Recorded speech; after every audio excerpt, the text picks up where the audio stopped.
రామ్మోహన్ రెడ్డి గారు ముందు మీరు చెప్పండి. జగ్గారెడ్డి గారు మాజీ ఎమ్మెల్యే, సంగారెడ్డి అసలు ఎన్నికల ప్రచారం కూడా చేయను, నా భార్యనే చేస్తుంది, నేను పోనన్నాడు. మళ్ళీ ఎందుకు అక్కడ ఈరోజు అంతా జగ్గారెడ్డి గారిది అలచల్ ఉంది. అంటే అధికార పార్టీ జనరల్గా అధికార పార్టీ పోలీసులు మీ అధికార పార్టీ అంటే అధికారంలో ఉన్న వాళ్ళకే మద్దతు ఇస్తారు అనుకుంటారు. ఏం జరిగింది అక్కడ సంగారెడ్డిలో? రిగ్గింగ్ అవుతుంది అని జగ్గారెడ్డి చేయడం ఆరోపణ ఏంది? ఎవరు రిగ్గింగ్ చేశారు? బీజేపీయా, బీఆర్ఎస్ఆ, ఏంటి అది? నాదిలో విజువల్ నేను ఇప్పుడే చూస్తున్నది నడుస్తుంది. అందుకనే నేను ఇప్పుడే చూస్తున్నా నేను కూడా. అది అంటే పోలీసులపై ఆ రకమైన భాష, అంటే పోలీసులపై నమ్మకం లేదా అధికార పార్టీకి? అసలు కాదు, పోలీసు వాళ్ళు జగ్గారెడ్డి గారి దగ్గరికి ఎందుకు పోయారు?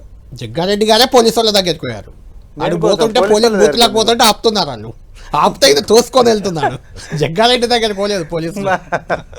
మా జగన్ జనరల్ గా ఫెరోష్ చేసుకుంటాడు.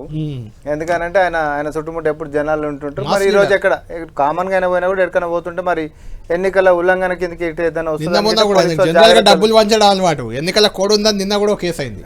అంటే వాస్తవాన్ని కూడా జగ్గారెడ్డి అన్న గురించి తెలిస్తే మన అందరికి ప్యానల్ ఉన్న వాళ్ళందరూ కూడా తెలుసు. నార్మల్ గా కూడా ఆయన ఎప్పుడన్నా గాంధీ భవన్ వచ్చినా ఎక్కడికైనా పోయినా కూడా నార్మల్ గా ఆయన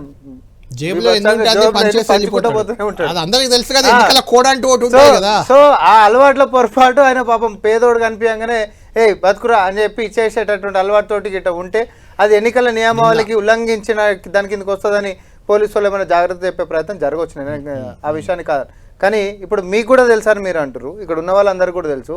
ఉద్దేశపూర్వకంగా డబ్బులు పంచి ఓట్లు కొనాలి అనేటటువంటి దానికి ఎన్నికల నియమావళి అడ్డం వస్తుంది.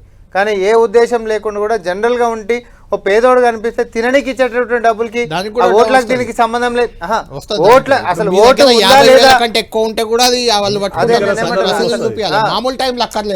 నేనేమంటున్నా, అసలు ఆ ఓటు ఉందా లేదా మనుషులకు అనేది కూడా మనకు తెలియదు ఆ విజువల్స్ లలో. ఎందుకనంటే ఆ చాయ్ డబ్బా దగ్గర చూసిన మగాడివి అయితే నువ్వు బయటకు రారా అంటూ సిఐని సవాల్ చేస్తున్నాడు. సిఐని బీఆర్ఎస్ సిఐ అంటున్నారు. ఏందో మరి అది నాకు అన్నాడా ఇప్పుడు ఆ వీడియో ఏమో మరి నేను వినలేదు.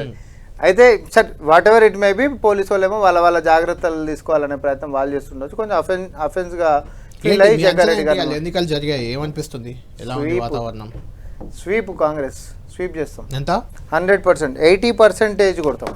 80% మున్సిపాలిటీలో 80 అని నేను అంటలేను, 80% అని నేను అంటున్నా.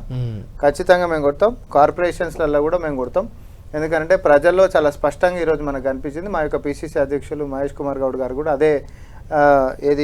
అదే నమ్మకంతో ఆయన కూడా చెప్పడం జరిగింది. సరే, ఎందుకంటే ప్రజల్లో ఎవరు బీజేపీ, బీఆర్ఎస్ ఎన్ని చెప్పినా ఇస్తున్నటువంటి సంక్షేమాలు అందుకుంటున్నటువంటి ప్రజానీకం గుర్తుపెట్టుకోరు అనేటటువంటి తప్పు